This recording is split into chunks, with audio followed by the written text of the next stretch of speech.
Segunda práctica de la primera fase. Voy a presentar láminas de patología pulmonar. Empezamos con edema pulmonar no cardiogénico, que también se denomina pulmón de shock, síndrome de distrés respiratorio del adulto o enfermedad de las membranas hialinas del adulto. Vamos a observar el edema alveolar, líquido en los alveolos. Este material amorfo eosinófilo dentro de los alveolos es el líquido de edema.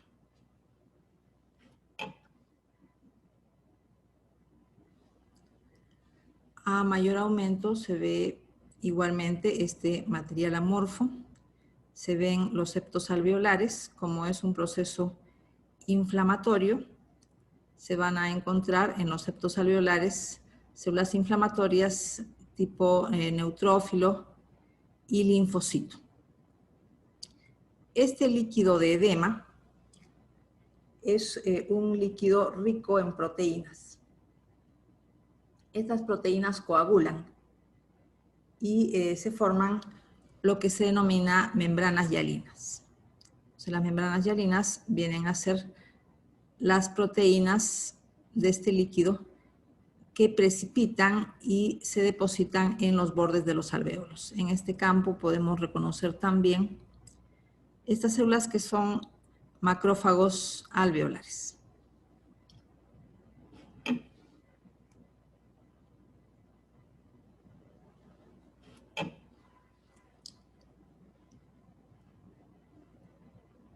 En este aumento también reconocemos los septos alveolares y las membranas hialinas son estas bandas de color rojizo oscuro y son mucho más densas que el líquido del edema. En otro campo vamos a seguir viendo las membranas hialinas. En este otro campo tenemos estas bandas de color rojizo oscuro que vienen a ser las membranas hialinas. Regresamos a ver nuevamente el edema.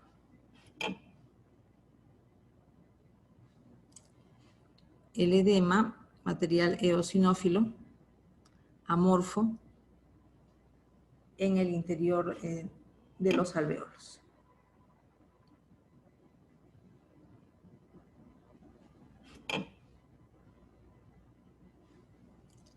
Acá nuevamente, material eosinófilo amorfo en los alvéolos.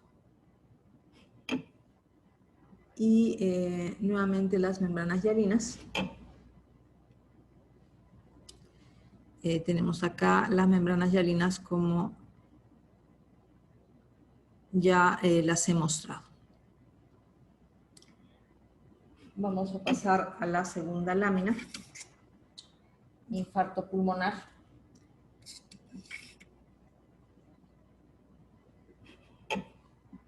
Sabemos que la definición de infarto es la necrosis coagulativa de un tejido debido a isquemia. En el caso del infarto pulmonar, la causa más frecuente es tromboembolismo pulmonar, pero con circulación bronquial comprometida. Sabemos que el pulmón está protegido del infarto debido a una circulación doble. Tenemos una circulación que le viene por la arteria pulmonar y tenemos también la circulación que viene por las arterias bronquiales. Entonces, en la mayor parte de casos de tromboembolismo pulmonar, los tromboémbolos llegan por la vasculatura pulmonar, por la arteria por la arteria pulmonar.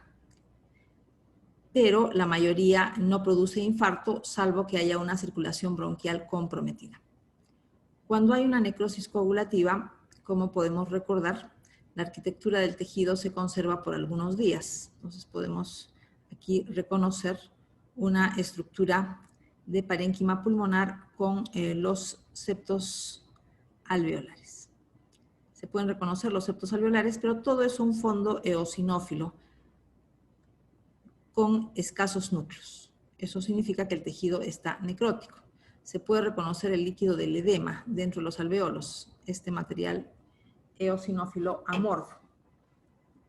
Podemos ver acá este material eosinófilo amorfo, líquido del edema, y podemos reconocer los septos alveolares como unas sombras eosinófilas sin núcleos.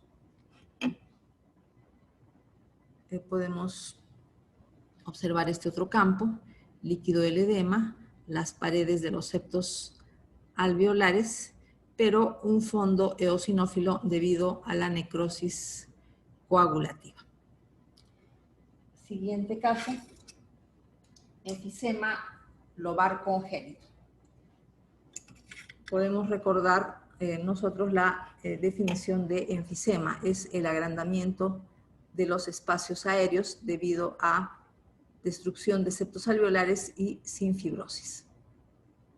Entonces, vamos a poder ver aquí espacios aéreos, o sea, alveolos bastante agrandados. En este otro campo también podemos ver alveolos muy agrandados, intercalados con otros que tienen un aspecto normal. Aquí igualmente alveolos bastante agrandados. Pero se trata de un enfisema lobar congénito. En este caso, la causa de la dilatación de los espacios aéreos, del agrandamiento de los espacios aéreos, es la hiperinsuflación y no la destrucción de los septos alveolares, la hiperinsuflación. En el enfisema lobar congénito hay una debilidad de la pared bronquial, sobre todo a nivel del tejido cartilaginoso. Entonces la inspiración es normal, pero durante la expiración, como hay debilidad de la pared de los bronquios, entonces hay un colapso de los bronquios durante la expiración y se retiene aire, lo cual causa hiperinsuflación, una hiperaereación de los alveolos, lo cual da lugar a este tamaño dilatado de los alveolos, tamaño agrandado de los alveolos. Pero se tiene que hacer hincapié que en el enfisema los septos alveolares son normales, no hay fibrosis. Hay que recordar que en el enfisema no hay fibrosis para diferenciarlo de los casos de neumopatías restrictivas en las cuales sí hay fibrosis. Podemos ver a mayor aumento que la estructura de los septos alveolares es normal. Son bastante delgados, lo cual es normal. Los espacios aéreos pueden estar agrandados, pero los septos alveolares son normales y no tienen fibrosis.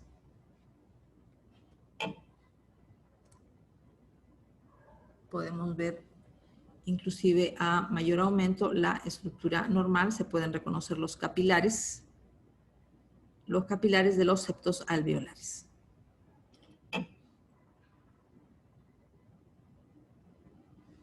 Y este es un aumento todavía mayor, donde podemos reconocer inclusive estas células del septo alveolar, de núcleos más redondeados, unas células ligeramente cúbicas, que vienen a ser los neumocitos tipo 2, y otras células que son más bien aplanadas, que vienen a ser los neumocitos tipo 1. Nuevamente a menor aumento para el reconocimiento de estos espacios aéreos agrandados. Ya he mencionado que la causa en este caso es la hiperinsuflación.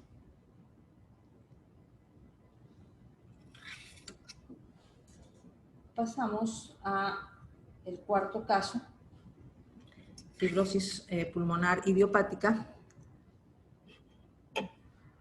o neumonía intersticial usual. En este caso sí hay fibrosis de los septos alveolares. Los septos alveolares están engrosados. Podemos observar acá, a este aumento, los septos alveolares están evidentemente engrosados. no son todo lo delgados que debieran ser. Y los alveolos están agrandados, están distendidos. Vamos a ver esto a mayor aumento. Tenemos acá, por ejemplo, este septo alveolar. Es bastante grueso, demasiado grueso. Es evidente que estos septos alveolares gruesos no permiten un intercambio de oxígeno adecuado entre el alveolo y los vasos sanguíneos que se encuentran en estos septos. En este otro campo vemos también septos alveolares engrosados, cavidades alveolares agrandadas.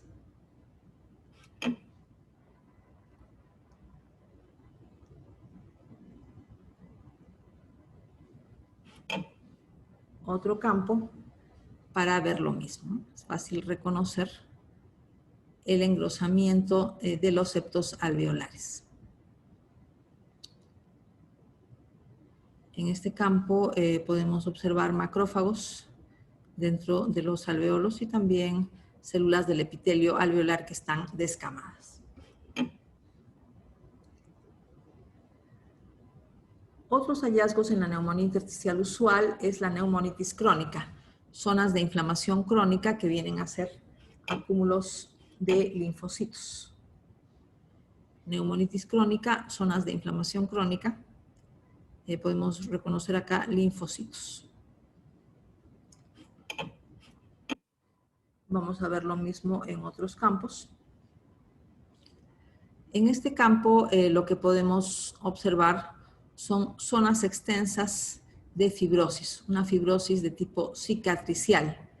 Y entre estas zonas de fibrosis vemos espacios aéreos agrandados. Vamos a observar otro campo.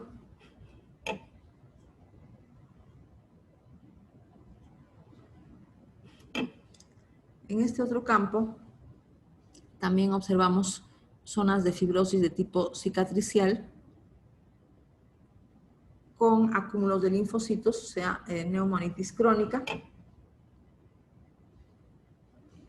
Mucho linfocito, neumonitis crónica. Y entre las zonas de fibrosis, estos espacios aéreos agrandados.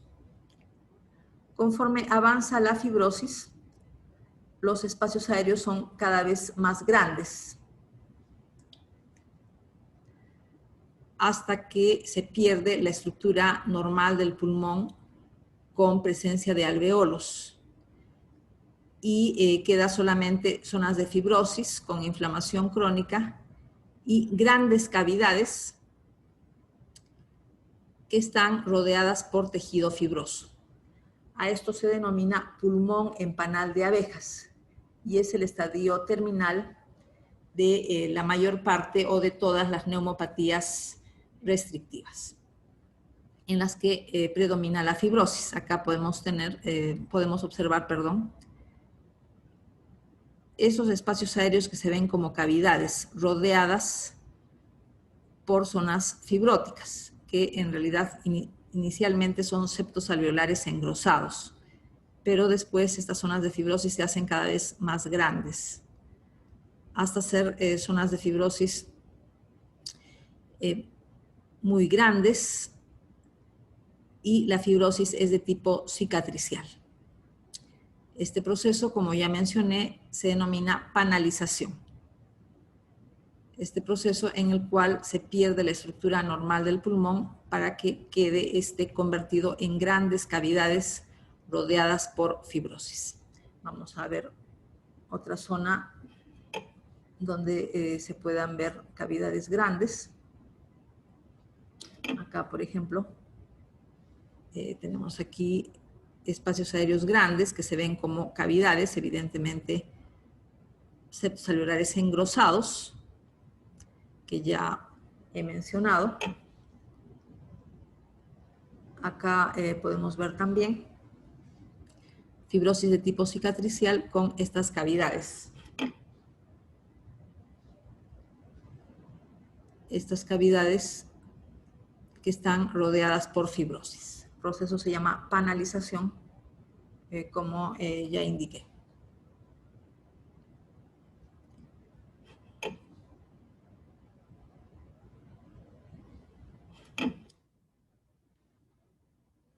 Igualmente, lo que ya mencioné, ¿no? Es una especie de cavidades grandes en el parénquima pulmonar rodeadas por fibrosis.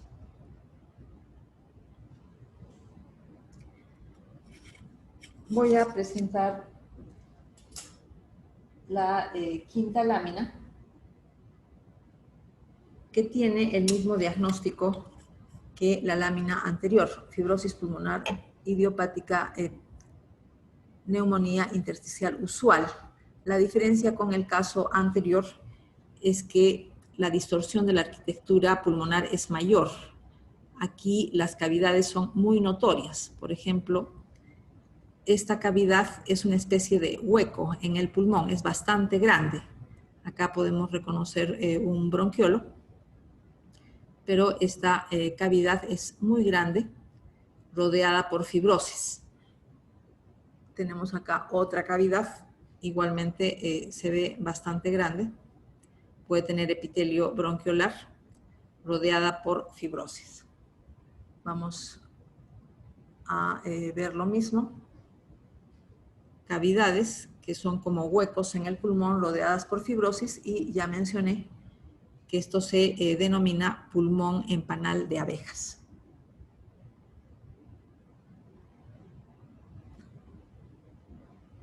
En este caso, la fibrosis pulmonar presenta un grado más avanzado en relación a lo que se ve en el caso anterior. Pero el proceso es el mismo. En esta lámina también podemos ver signos de hipertensión pulmonar. La hipertensión pulmonar se caracteriza por el engrosamiento de la capa media de las arteriolas. Podemos ver, por ejemplo, esta arteriola con la capa media muy gruesa. Acá tenemos el lumen. Esto es un signo de hipertensión pulmonar. Tenemos acá otra arteria un poco más pequeña, con engrosamiento de la capa media. Vamos a tratar de buscar otros vasos que tengan esta característica. Acá en realidad es la misma arteriola. Lo que pasa es que por un acodamiento, la arteria tiene un trayecto curvo, por eso da la impresión que fueran dos arterias. Pero se trata de una sola. Y es notorio el engrosamiento de la capa media. Repito que esto es un signo de hipertensión pulmonar.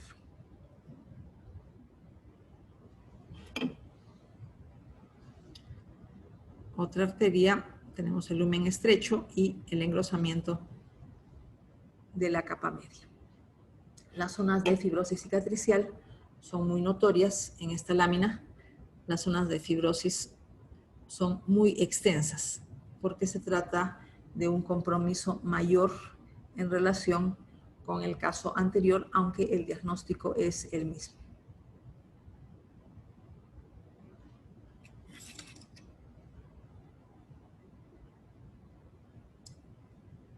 El sexto caso, el diagnóstico es bronquiolitis obliterante, neumonía organizada. La bronquiolitis obliterante se caracteriza por la presencia de lo que se denomina cuerpos de Masson. Los cuerpos de Masson son masas de tejido conjuntivo laxo que se encuentra en alveolos y en bronquiolos. Tenemos acá, por ejemplo, esta masa de tejido conjuntivo laxo dentro de un alveolo. Aquí también otro cuerpo de Masson. Es una consecuencia de la fibrosis del exudado inflamatorio alveolar. Por eso se llama neumonía organizada bronquiolitis obliterante. Tenemos acá otro cuerpo de Masson.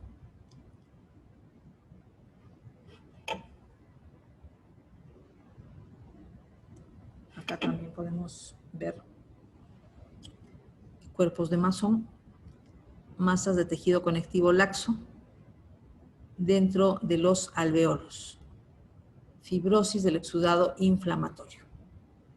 Otros hallazgos en esta lámina, podemos ver bronquitis crónica. Vamos a buscar bronquios. Acá, por ejemplo, tenemos un bronquio. Podemos ver el epitelio respiratorio y en las paredes de esta vía aérea un infiltrado inflamatorio crónico que es bastante notorio. Linfocitos y células plasmáticas fundamentalmente. Epitelio respiratorio, se puede distinguir inclusive los cilios. Sí, nosotros observamos con un poco de atención, inclusive podemos reconocer los cilios de este epitelio pseudoestratificado cilíndrico ciliado y la fibrosis en la pared. Células inflamatorias tipo linfocito y célula plasmática.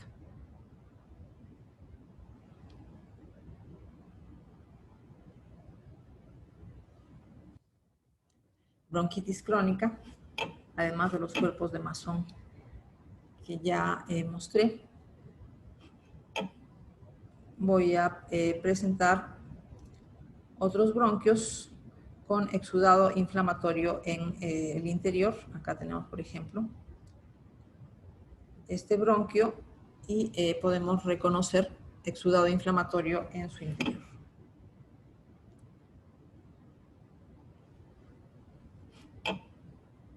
Exudado inflamatorio de tipo fibrino-leucocitario en la luz de esta vía aérea y también zonas de ulceración.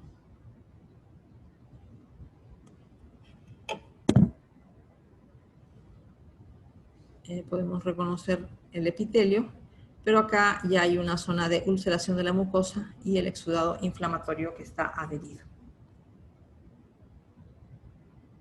Vamos a ver otras vías aéreas, por ejemplo, esta vía aérea. Aquí ha habido una fractura del tejido, pero podemos reconocer parcialmente la pared de esta vía aérea y en el interior exudado inflamatorio agudo.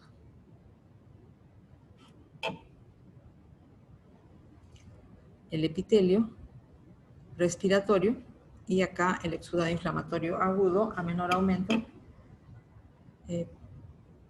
Podemos ver el proceso de bronquitis crónica.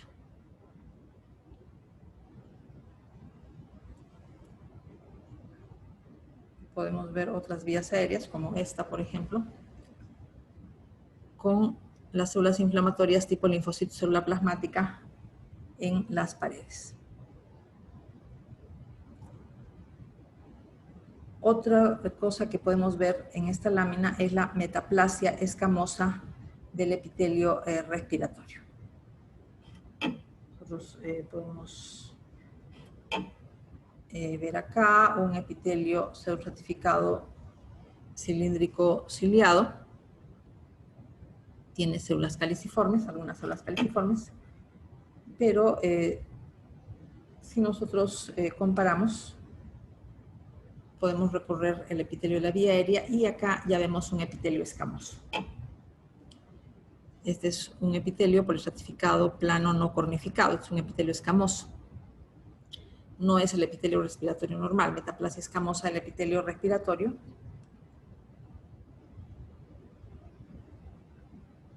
Y podemos tratar de reconocer también el epitelio respiratorio normal, que se encuentra por acá, ¿no?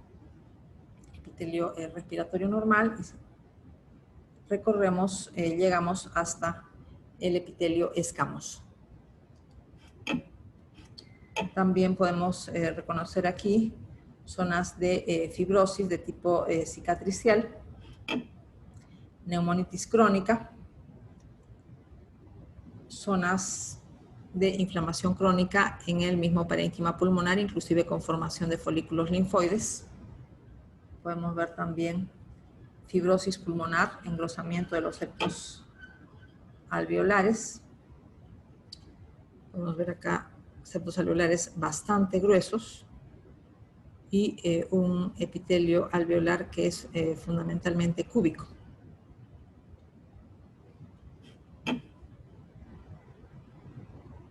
Aquí también podemos ver fibrosis pulmonar, engrosamiento de septos alveolares y una panalización inicial, porque ya se pueden observar estas cavidades en el parénquima pulmonar. Bueno, acá nuevamente otro bronquio, podemos reconocer acá el cartílago bronquial y la inflamación de la vía aérea. Bronquitis crónica que ya he mencionado. Nuevamente cuerpos de Masson, que ya los he mostrado. Parte de la bronquiolitis obliterante en neumonía organizada.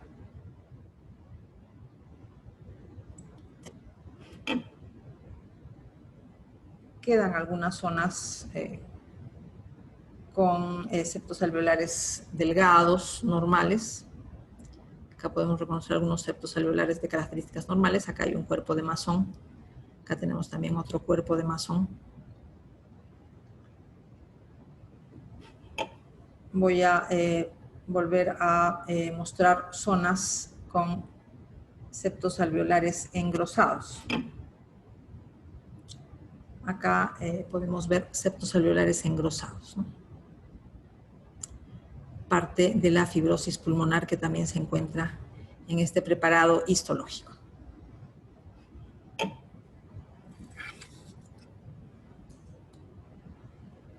Continuamos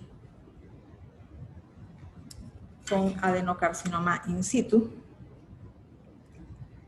de pulmón. Empezamos reconociendo pulmón normal, septos alveolares normales, alvéolos normales también.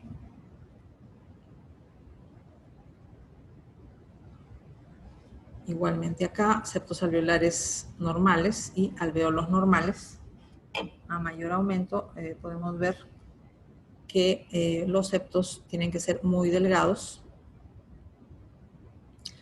Acá ya empezamos a ver algunas células neoplásicas, pero no les vamos a dar importancia en este campo. Nos vamos a concentrar en los septos que son normales y vamos a buscar otras zonas donde se pueda ver la neoplasia. Adenocarcinoma in situ.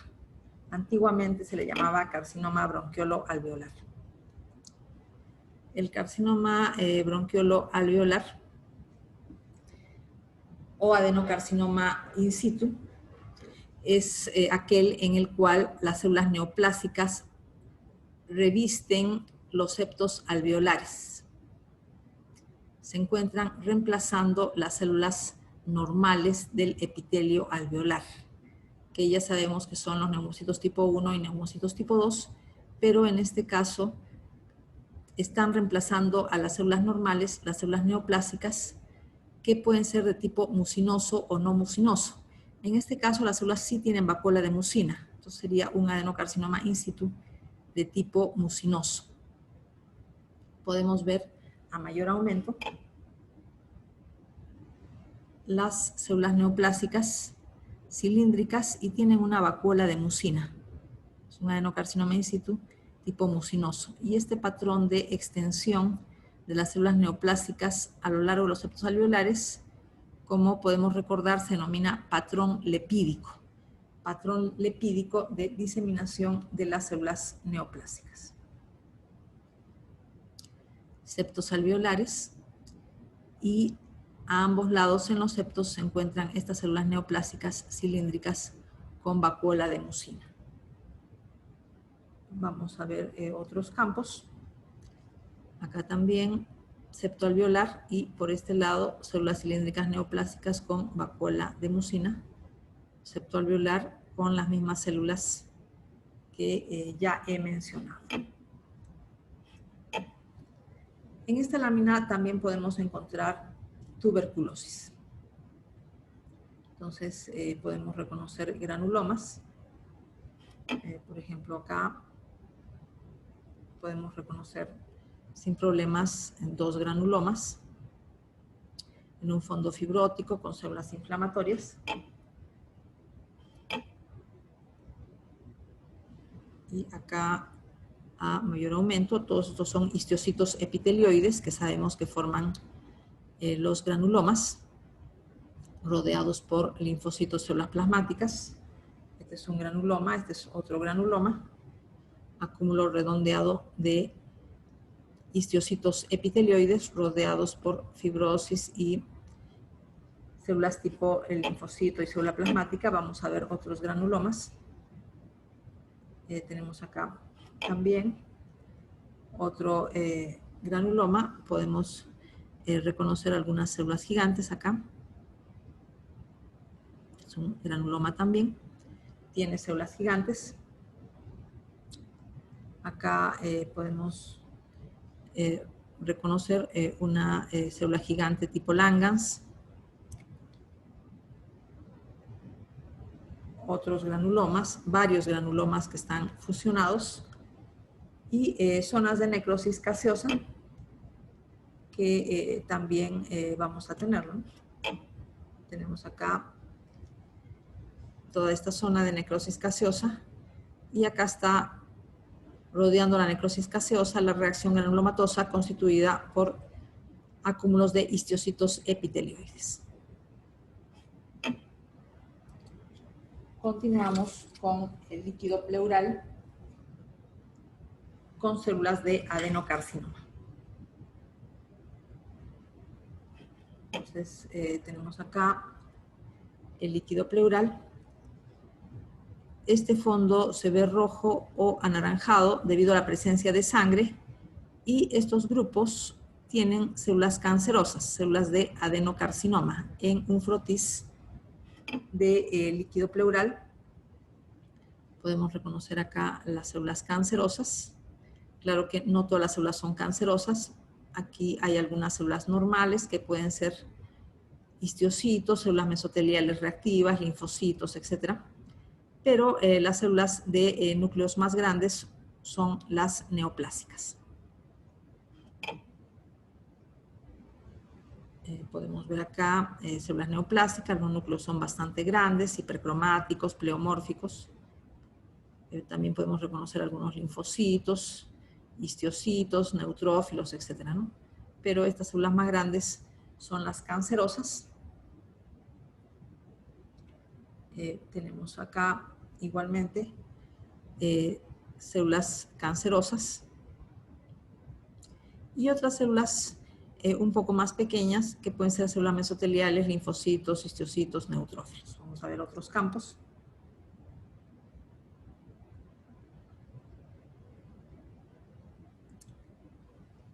Tenemos este campo con las células cancerosas que se pueden reconocer sin problemas y otras células que no son cancerosas.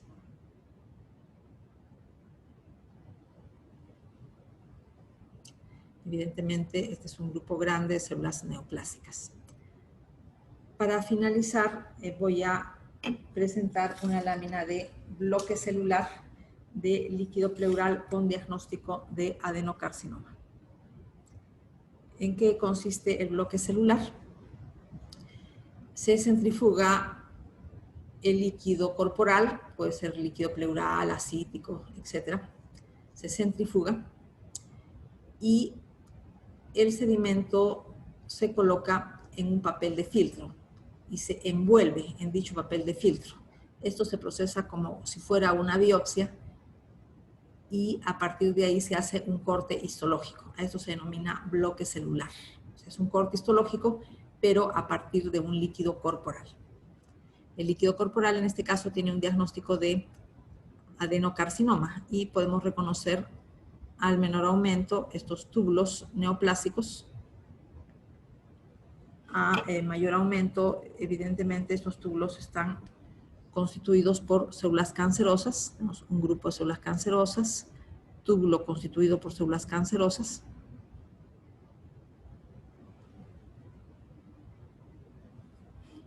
Y a mayor aumento podemos también reconocer estos grupos de tejido, estos grupos de células que tienen en su mayoría células neoplásticas, pero no al 100%, también pueden haber algunos linfocitos, neutrófilos, etc. Igual que en el caso del líquido pleural, del frotis del líquido pleural. Túbulo neoplásico, esto no es túbulo, es un acúmulo más o menos sólido de células neoplásticas. Acá tenemos un grupo de células neoplásticas con lúmenes en su interior, grupo de células cancerosas. Aquí también, células neoplásticas. En el líquido pleural, en un bloque celular. Igualmente acá, fácilmente se reconoce que son células cancerosas. Con esto finaliza la segunda práctica de la primera fase del curso de Patología 2.